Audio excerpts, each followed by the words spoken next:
కుటుంబం అనే టాపిక్ మంచి కథ చెప్తా మీకు. అబ్బాయి పేరు రామ్ గోపాల్ వర్మ. 25 ఏళ్ళకి అతనికి పెళ్ళయింది. చక్కగా 3 పిల్లలు పుట్టారు. మామూలు పిల్లలు కాదు, వజ్రాల లాంటి పిల్లలు. పిల్లలందరూ రోజు హోంవర్క్ చేసుకుంటుంటారు ఇంట్లో. వైఫ్ని సినిమాకి తీసుకెళ్ళడం, బాధ్యతలు కూరగాయలు తీసుకురావడం లాంటివి చేస్తుంటారు. పిల్లలు బాగా వృద్ధిలోకి వచ్చి పెద్దవాళ్ళు అయ్యారు. తర్వాత వర్మ గారు పోయారు. ఎలా ఉంది స్టోరీ? మా అందరూ ఇంట్లో జరిగే స్టోరీ అది. మీకు ఎలా అనిపిస్తుంది? హారర్ స్టోరీలా ఉందా లేక? హారర్ స్టోరీ కాదు, బోరింగ్ స్టోరీ అంతే. సో కుటుంబం అంటే మీకు బోరింగా హారరా? ఒకటి బోరింగ్, రెండోది అన్నెసెసరీ ఎమోషనల్ బ్యాగేజ్, అనవసరమైన బ్యాగేజ్. అంటే ఒంటరిగా ఉండటంలో ఉన్న హ్యాపీనెస్ని కుటుంబం ఉంటే కంప్లీట్గా కోల్పోతాం. కుటుంబంలో ఉంటూ ఒంటరిగా ఉండడం సాధ్యం కదా? అది పాసిబుల్ కాదు. ఎందుకంటే దానికి కుటుంబంలో ఉంటే మీకున్న పర్సనల్ ఇంట్రెస్ట్ను మిగతా కుటుంబ సభ్యుల కోసం అణగదొక్కుతూ ఉండాలి.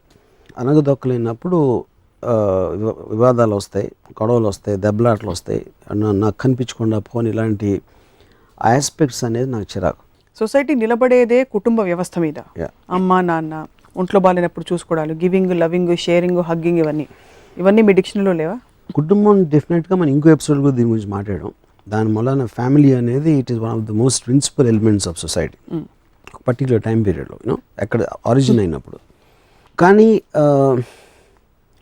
అంటే ఇప్పుడు కొంతమందికి ఫ్రెండ్స్ కావాలి, లేకపోతే ఒక వీక్ మైండ్ సెట్ ఉన్నప్పుడు, కానీ ఒక కంటిన్యూస్గా ఒక ఎమోషనల్ బాండింగ్, లేకపోతే కష్టం వచ్చినప్పుడు చెప్పుకోవటానికి ఎవరో ఉండాలి. కాబట్టి వాళ్ళకి ఫ్రెండ్స్, కుటుంబ సభ్యులు లాంటి వాళ్ళు అవసరం అవుతారు. నాకు అలాంటి పరిస్థితి ఎప్పుడు రాదు అసలు. ఎందుకంటే నేను ఎప్పుడు లోగా ఫీల్ అవును, నేను ఎప్పుడు ఇంకొకటి సహాయం నేను అడగను.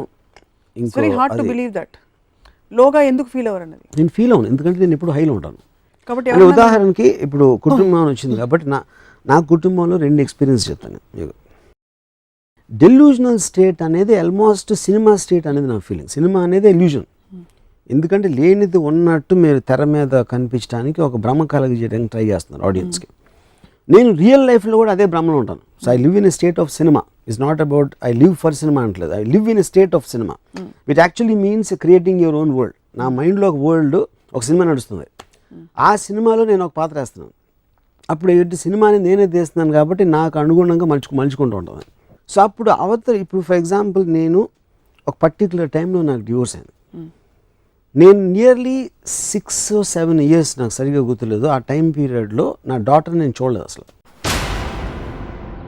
ఎందుకంటే ఇప్పుడు తను నా వైఫ్తో ఉంటుంది, నేను ఎక్కడో బాంబేలో ఎక్కడ సినిమాలు చేస్తాను. సో అప్పుడు ఎప్పుడైనా ఒక ఇద్దరు విడిపోయినప్పుడు ఆబ్వియస్లీ మనస్పర్ధలు ఉంటాయి, ఏదో కారణాలు ఉంటాయి, వాటెవర్. అది ఉన్నప్పుడు మీ ఫాదర్ ఇలాంటి వాడు, లేకపోతే తన పిల్లలు వినేస్తారు అని చాలామందిని చూశాను నేను కూడా అంత బ్యాడ్ కాదు, నేను మంచోడిని అని కంటిన్యూస్గా పిల్లలకి చెప్పుకుంటాను. సో అది నేను నా ప్రైమరీ ఎయిమ్ అనేది సినిమా ఒక్కటే కాబట్టి నేను ఆ టైం నేను ఇవ్వలేను, ఆ టైం నేను ఇవ్వను అని కూడా నాకు తెలుసు. అందుకని కంప్లీట్గా నేను తన్ని నా వైఫ్ దగ్గర వదిలేసాను. నేను ఎప్పుడు ఫోన్ కూడా చేయలేదు, మాట్లాడలేదు. 7 years అయిన తర్వాత, అంటే ఒక తనకి 12 or 13 వచ్చిన తర్వాత ఫస్ట్ నేను కలిసిన ఓపెనింగ్ నేను నా డాటర్ రేవతికి చెప్పింది ఏంటంటే, నువ్వు నా గురించి ఎంతవరకు విన్నా అంతకన్నా వరస్ట్ మనిషి నేను. ఎందుకంటే నేను ఎంత వరస్ట్ మనిషో వేరే వాళ్ళకి తెలిసే ఆస్కారమే లేదు, నా ఒక్కడికి తెలుసు కాబట్టి చెప్తున్నాను. ఏమైనా కూడా చాలా తక్కువ నా గురించి. నేను extraordinary selfish person, self centred person. నేను నా ఆనందం తప్పితే ఎవరి గురించి దేని గురించి నేను కేర్ చేయను. సో నువ్వు నా కూతురు కాబట్టి okay, I love you, but if you don't like me I have no problem. నాకు ఇంకోళ్ళు నాకు మీద ఇష్టపడటం నాకు ఇష్టం లేదు. ఫస్ట్ ఆఫ్ ఆల్ నేను నాకున్న కెపాసిటీలో నీకు ఏదైనా ఫైనాన్షియల్ లేకపోతే ఏదైనా కాంటాక్ట్ ఇలాంటి హెల్ప్ చేయమంటే చేస్తాను, ఎప్పుడు నువ్వు అడిగినా. కానీ నీ కోసం నా టైము, నా మెంటల్ ఎనర్జీ ఇవ్వను. నీ స్కూల్లో ఎలా చదివావో నాకు అనవసరం. ఎప్పుడు నాకు ఒళ్ళు బాగోలేదంటే వచ్చి నీ పక్కన కూర్చుని మందు తిన్నావా అని నేను అడగను. ఇప్పుడు ఎవరైనా ఇలా మాట్లాడతారా అంటే మాట్లాడుకుంటే అది నాలో ఉన్న నిజం, అది నిజం నేను చెప్పేశాను. తర్వాత తను నాకు ఫ్రెండ్ అయిపోయింది. ఎందుకంటే నేను తన కూతురులా చూడలేదు కాబట్టి ఒక మనిషిగా చూసింది. మనిషిగా చూసినప్పుడు ఆటోమేటిక్గా ఫ్రెండ్ అయిపోయింది. సో ఇప్పుడు ఇవాళ రోజున ప్రాబబ్లీ తను కూడా నా మీద జోకులు వేస్తుంది. మీడియాలో ఏదో నా గురించి ఒక ఇదొచ్చో లేకపోతే నాకు ఎవరో అమ్మాయితో అఫైర్ ఉందంటే she also jokes with me because she also mentally cut off the relationship. కానీ క్లోజ్నెస్ వైజ్గా వస్తే తనకి నాకు ప్రాబ్లీ డాటర్ ఫాదర్ గానే ఎక్కువ క్లోజ్నెస్ ఉంది. ఇది ఒక one example I'm trying to say. ఇప్పుడు మా ఫాదరు మదరు అంటే ఐఎమ్ గ్రోయింగ్ టైంలో చెప్పింది స్టేట్ ఆఫ్ సినిమా అనే దానికి నేను ఒక ఎగ్జాంపుల్ ఇస్తాను. ఒకరోజు నేను చెన్నై నుంచి ఇంటికి వచ్చాను. ఇంటికి వచ్చి బాంబే వెళ్ళాలి, ఫ్లైట్ లేట్ అయిందని నిద్రపోతున్నాను మధ్యాహ్నం. మా సిస్టర్ నిద్ర లేపి బుజ్జి ఫోన్ చేశాడు భీమవరం నుంచి, అర్జెంటుగా మాడాలి. బుజ్జి అని మా డిస్టెంట్ కజిన్. సో ఆడు ఫోన్ చేస్తే నన్ను ఎందుకు లేదు అంటే ఎప్పుడు నేను కలవను కూడా, బుజ్జిని చాలా రేరుగా కలుస్తున్నాను. ఆడు ఫోన్ చేస్తే నన్ను ఎందుకు నిద్ర లేపింది అని ఒక సెకండ్ అనిపించింది నాకు. సరే వెళ్ళి ఫోన్ ఎత్తే అప్పుడు ల్యాండ్లైన్ టైంలో ఫాదర్కి హార్ట్ అటాక్ వచ్చింది రమ్మను. సరే వాళ్ళ ఫాదర్కి హార్ట్ అటాక్ వచ్చింది అనుకుని పక్కన ఎవరైనా ఉన్నారా అన్నాడు. పక్కన ఎవరు అంటే నీకు ఈ పక్కన ఎందుకు అడుగుతున్నా ఉన్నారు, నువ్వు బయటకు వచ్చి ఫోన్ చేయి ఎస్టీడీ బూత్ నుంచి అని చెప్పాడు. సో నేను ఫోన్ పెట్టేసి అక్కడ మా కాలనీ చివరున్న ఫోన్ బూత్కి వెళ్తా ఉంటే నడుస్తూ ఉంటే ఎందుకు నన్ను పక్కన అడిగాడు అని స్లోగా I realise that he's talking about my father. అంటే మా ఫాదర్ ఊర్లో లేరు కూడా నాకు తెలియదు అప్పుడు, ఎందుకంటే నేను ఆ రోజు పొద్దున్న చెన్నై నుంచి వచ్చాను. సో వెనకాల మా బావగారు వస్తూ ఉంటే మా బావని అడిగాను, ఏంటి నాన్నగారు ఎక్కడ ఉన్నారంటే భీమవరం లేదండి. Then I realised. నేను ఎస్టీడీ బూత్లో నుంచి ఫోన్ చేస్తే ఏంటి బుజ్జి అంటే లేదు రాము పోయారు, ఇప్పుడు బాడీ అక్కడికి తీసుకురావాలా మీరు ఇక్కడికి వస్తారా అడుగుదామని ఫోన్ చేశానని చెప్పాడు.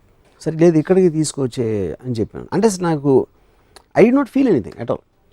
నేను పక్కకు తిరిగి మా బావగారు చెప్పాను నాన్నగారికి హార్ట్ అటాక్ వచ్చిందంట అనగానే ఆయన అక్కడ రోడ్డు మీద చదివి పడిపోయారు. నేను తిరిగి ఒక 2-3 ఫోన్స్ చేసి మా అంకుల్స్కి వాళ్ళకి ఇలా వచ్చింది న్యూస్, మీరు మాత్రం ఇంటికి రావద్దు ఎవరు, నేను అమ్మని ప్రిపేర్ చేయాలని చెప్పి నేను అక్కడి నుంచి వెనక్కి నడుస్తా అమ్మకి ఎలా చెప్పాలి అనేది ఆలోచించి ఒక స్క్రీన్ ప్లే తయారు చేశాను. ఇంటికి వెళ్ళి నేను అమ్మ నాన్నకి ఏదో పెయిన్ వచ్చిందంట నేను ఇక్కడ తీసుకొచ్చామని చెప్పాను. మన ఇక్కడ హైదరాబాద్లో బెటర్ హాస్పిటల్ ఉంటుంది కదా, దానికి అమ్మ నేను ఏం లేదని అప్పుడు నేను ఎవరినో తీసుకొస్తా ఉంటే ఆ ఎవ్రీ 20 minutes ఆడితో ఫోన్ చేస్తున్నాను, ఎంతవరకు వచ్చారు, విజయవాడ వచ్చారా, ఇక్కడ వాడెవర్ మధ్యలో ఉండే ప్లేసెస్ నుంచి.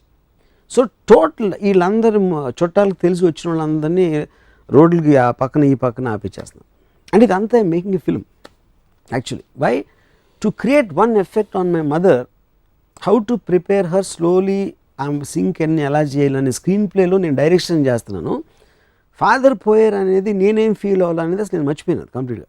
అయిపోయిన తర్వాత ఒక పర్టికులర్ టైంలో మా గ్రాండ్ ఫాదర్ ఎవరు వచ్చేసి అంటే రాత్రి అయిపోయింది, అప్పటికి ఇంకా వస్తున్నారు దారిలో ఉన్నారు ఎలాంటివి మెయింటైన్ చేస్తారు. ఎప్పుడైతే మా గ్రాండ్ ఫాదర్ ఒక పర్టికులర్ టైంలో వచ్చి చెప్పనా అని అడిగితే వద్దు మనం లాస్ట్ మినిట్ వరకు చెప్పదని చెప్పాను. తర్వాత నేను నిద్రపోయిన తర్వాత ఒక 2 o'clock రాత్రి మా కజిన్ నిద్ర లేపి కారు వచ్చిందన్నాడు. నేను బయటకు వచ్చి కారు కొంచెం దూరం లాగుంది మా ఫాదర్ గారు. అది చూసి ఫస్ట్ టైం నాకు స్ట్రైక్ అయింది యాక్చువల్గా అసలు ఏంటి విషయం అనేది. అంటే సినిమాలోంచి రియల్ లైఫ్లోకి ఒక సెకండ్ వచ్చింది బయటికి. ఇమీడియట్గా లేదు కారు అక్కడికి తీసుకెళ్ళిపోండి, మనం పొద్దున్నే తీసుకొచ్చి ఇమీడియట్గా చేసి పంపించేద్దాం. ఆ కారు తీసుకెళ్ళిపోయారు. ఈ లోపల మా గ్రాండ్ ఫాదర్ చెప్పేశారు మదర్కి, తను షీ వాజ్ క్రైమ్. సో నేను వెళ్ళలేదు అక్కడికి, ఎందుకంటే I don't want to see her cry.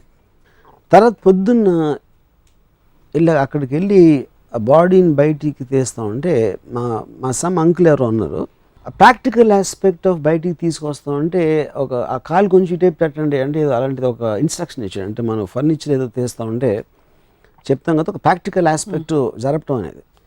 అలా మా ఫాదర్ని అంటున్నాడు అని ఒక టక్కని కోపం వచ్చింది నాకు. నార్మల్గా అసలు ఎప్పుడు కోపం రాదు, కానీ నా లాజికల్ బ్రెయిన్ అదొక ప్రాక్టికాలిటీ ఇన్స్ట్రక్షన్ ఇస్తున్నాడని నాకు తెలుసు.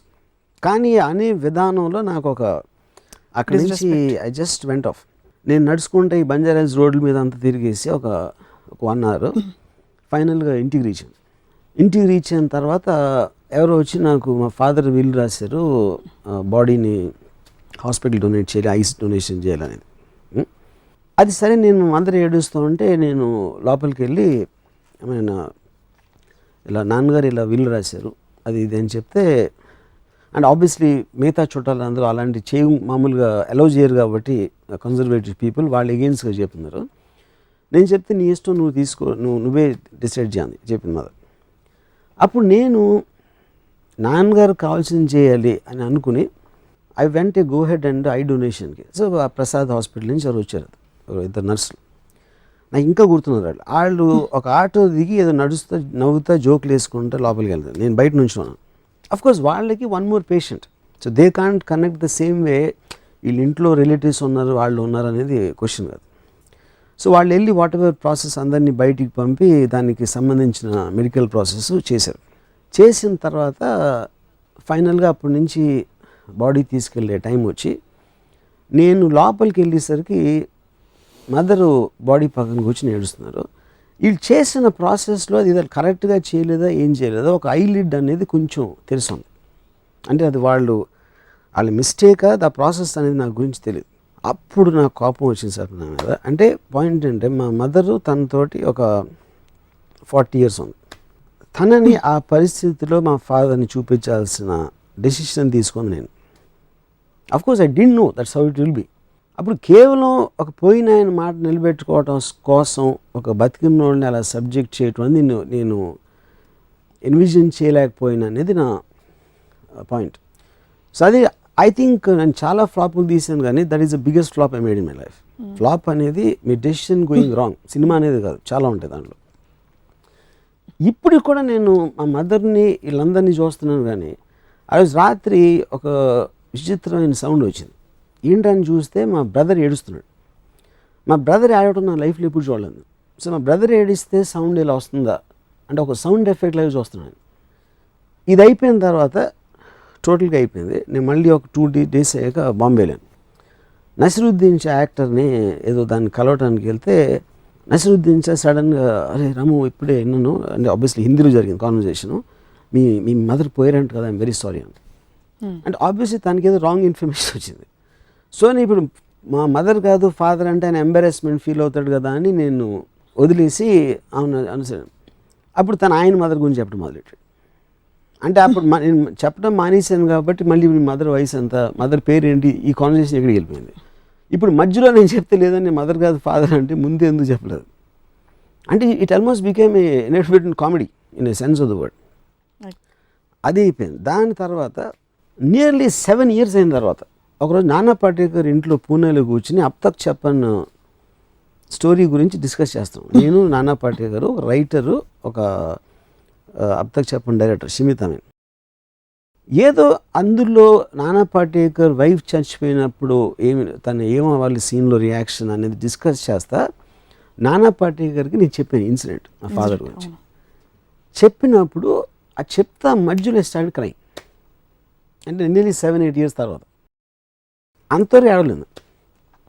అంటే అది సినిమా నుంచి బయటికి రావటమా, వేరే కాంటెక్స్ట్లో నేను ఆ మెమరీ అంతవరకు ఎప్పుడు నేను ఫీల్ అవ్వలేదా, I find it very difficult to understand. ఏంటి దానికి రీజన్ అనేది ఎలా ఉంటుంది, ఎందుకు వస్తుంది అనేది till today I can't understand that. So ఒక విధంగా చూస్తే మా ఫాదర్ పోయినప్పుడు ఏమీ ఫీల్ అవ్వకుండా నేను స్టోరీలు చేస్తున్నాను, స్క్రీన్ ప్లేలు చేస్తున్నాను, క్యారెక్టర్స్ క్రియేట్ చేస్తున్నాను, అబద్ధాలు చెప్తున్నాను, దాంట్లో బిజీగా ఉన్నాను. దాని తర్వాత నసిరుద్దీన్ షాతో మాట్లాడితే ఒక విధమైన కామెడీలాగా చూస్తున్నాను దాన్ని. ఇవన్నీ అయిపోయి ఇంకోటి ఏంటి, ఒక చాప్టర్ మర్చిపోయాను. మా మదర్కి నేను ఫోటోలు ఏం పెట్టదు మా ఇంట్లో, ఆ దండలన్నీ వేసి నాకు ఇష్టం ఉండదు. ఆ 10వ రోజు 13వ రోజు నాకు వద్దు. వాళ్ళందరూ వచ్చేవాళ్ళు మళ్ళీ వెళ్ళాలని వస్తారు, ఎవరికి ఏం ఫీలింగ్ ఉండదు. అండ్ నాకు ఈ చైర్లో వాట్ ఎవర్ అది వద్దు. Let's remember him for the happy times. అసలు ఆయన ఉన్నారు అని మనం అనుకుని అలా ఉందో, ఆయన గురించి ఆలోచించి అది చెయ్యొద్దు అని మా అమ్మకు ఒక లెక్చర్ ఇచ్చాను. లెక్చర్ ఇచ్చిన తర్వాత నెక్స్ట్ డే మళ్ళీ మా అమ్మ యాడ్ అవుట్ అయినాను. నా లెక్చర్ పని చేయలేదని నాకు కోపం వచ్చింది. ఇంత చెప్పినా కూడా అర్థం చేసుకోలేదంటే. సో ఇలాంటి ఆస్పెక్ట్స్ అన్నీ జరిగినాయి ఏది ఈ ఇయర్స్లో. కానీ నేను ఏడ్చింది మాత్రం 7 ఏళ్ళ తర్వాత నాన్న పాటేకర్ ఇంట్లో ఏడ్చాను. సో అది ఏంటో అసలు ఐ కాంట్, అంటే ఒక ఎమోషన్ని సప్రెస్ చేసి దాన్ని I didn't want to express లేకపోతే ఏంటి అనేది నాకు తెలియదు. కానీ ఈ హోల్ థింగ్ ఫ్యామిలీలో ఒక పర్టికులర్ ఆస్పెక్ట్ అంటే నాకు, because you have some kind of relationship, వాళ్ళు ఏమైనా చేసినా చేయకపోయినా వాళ్ళకి ఏమి జరిగినా అనేది ఒక ఎడిషనల్ బర్డెన్ అయిపోతుంది. ఆ బర్డెన్కి సమానంగా ప్లెజర్ వస్తుందా రాదా అనేది నాకు తెలియదు. అదంటే జనరలైజ్ చేయను. అది ఈచ్ ఫ్యామిలీలో ఒక డిఫరెంట్ ఆస్పెక్ట్ ఉంటుంది. దాని వాళ్ళకున్న ఎక్స్పీరియన్సెస్ బట్టి, ఆ ఫ్యామిలీలో ఉన్న మనుషులు బట్టి. సో నాకు జనరల్గా ఇప్పుడు నేను చుట్టాలు కానీ లేకపోతే అసలు ఎప్పుడు వెళ్ళను, ఎవరి ఇంటికి నేను వెళ్ళను. ఒక ఫ్యామిలీ అనే ఒక యూనిట్ ఉంటేనే అసలు నేను ఒక ఏముంటుందని, ఇప్పుడు బాంబేలో నా కజిన్ ఒకడు ఉన్నాడు, నా బిల్డింగ్లో ఉంటాడు. నేను సాధారణంగా నా దగ్గర రమ్మంటాను కానీ వాళ్ళ ఇంటికి నేను వెళ్ళను. ఎందుకంటే ఇంటికి వెళ్ళేటప్పటికి ఆ కిచెను ఇది ఫ్యామిలీ తాలూకు అట్మాస్ఫియర్ ఉంటుంది కదా, అసలు ఐ కాంట్ స్టాండ్ దట్. నాకు ఇంకోటి పిల్లలు అంటే ఇష్టం ఉండదు. పిల్లలు ఎందుకు ఇష్టం ఉండదు అంటే 2 కారణాలు. ఒకటి, వాళ్ళ వల్ల నా ఏజ్ గుర్తొస్తుంది అని హేట్ టు ఫీల్ ఓల్డ్ ఒకటే. రెండో పాయింట్ ఏంటంటే వాళ్ళు ఉంటే నా మాట ఎవరు వినరు. And I'd like to be the centre of attention. నేను ఎక్కడ ఉంటే అక్కడ. సో అప్పుడు నేను పెద్దవాళ్ళతో మాట్లాడుతూ ఉంటే వాళ్ళు వింటారు. చిన్నపిల్లలు అంటే బుయ్యి బుయ్యి కుయ్యి అని అడిగితే అంటే ఇంకా వాళ్ళు చచ్చినట్టు అడిగి చూస్తారు. సో పిల్లలు కుక్కలు ఉంటే నేను వెళ్ళను, ఎందుకంటే అటెన్షన్ వాళ్ళ మీద ఎక్కువ ఉంటుంది నా దగ్గర. సో ఒకటి ఆస్పెక్ట్, నేను ఒక కోల్డ్ బ్లడెడ్గా నా డాటర్తో చెప్పిన ఒక aspect. Second aspect, my father incident in terms of what all can come because of that. Third is as a unit by it self, that atmosphere I don't like. Yeah, మీలో మీరు తగ్గిపోయింది అనుకునే emotion మీ daughter విషయంలో కనిపించింది. మీ father గురించి మాట్లాడుతున్నప్పుడు almost మీరు కళ్ళలో నీళ్ళు వస్తున్నాయని చూడాల్సి వచ్చింది. అంటే అంత టైమ్ అండ్ స్పేస్లో మీరు ఇన్వాల్వ్ అయిపోయి ఉన్నారు. సో నిజంగా మీరు కుటుంబం ఇష్టం లేదు అని మేబీ వ్యవస్థ పరంగా మనిషి ఫ్రీడమ్ని కట్టేలు చేస్తుంది, ఒక పెరిఫరల్గా ఇష్టం లేదేమో, కానీ బాంధవ్యాలకి మీరు వ్యతిరేకం అని అనిపించట్లేదు. వ్యతిరేకం వల్లనే ఎగ్జాంపుల్స్ చెప్తాను. ఎందుకంటే నాకు ఈ బంధాలు లేనప్పుడు ఈ ఫీలింగ్ ఉండాల్సిన అవసరం లేదు. అప్పుడు నేను ఫుల్ హ్యాపీగా ఉండొచ్చు, ఇంకా హ్యాపీగా ఉండొచ్చు. Of course. గౌతమ్ బుద్ధుడు ఇదే చేసి వెళ్ళిపోయాడా? How do you understand? అంటే మీరు ఆల్రెడీ పురాణాలు మాట్లాడినప్పుడు అంటే ఇప్పుడు గౌతమ్ బుద్ధుడు ఫ్యామిలీ వదిలేసి తను వెళ్ళి అక్కడ కూర్చున్నాడు. నాకు నిజంగా ఏం చేశాడు సరిగ్గా తెలియదు నాకు ఏం చేశారో. అంటే అప్పుడు ఏదో ఏమంటారు దాన్ని, యోగి అయిపోయి స్మరణ ఏమైనా చేశారా, I'm not very sure about that. కానీ నేను కుటుంబం వదిలేసి నేను భోగ విలాసాలకు అలవాటు పడిపోయాను. So I can't be compared with Gautam బుద్ధుడు. You went after something, he went after something else. But I went after wine and women, he went after God. Press the bell icon for more updates. Subscribe to iDream. Subscribe to iDream. Please subscribe to iDream. Subscribe to iDream. Please subscribe to iDream. For more such videos, please subscribe to iDream. For more videos, please subscribe to iDream. And you're watching iDream Media.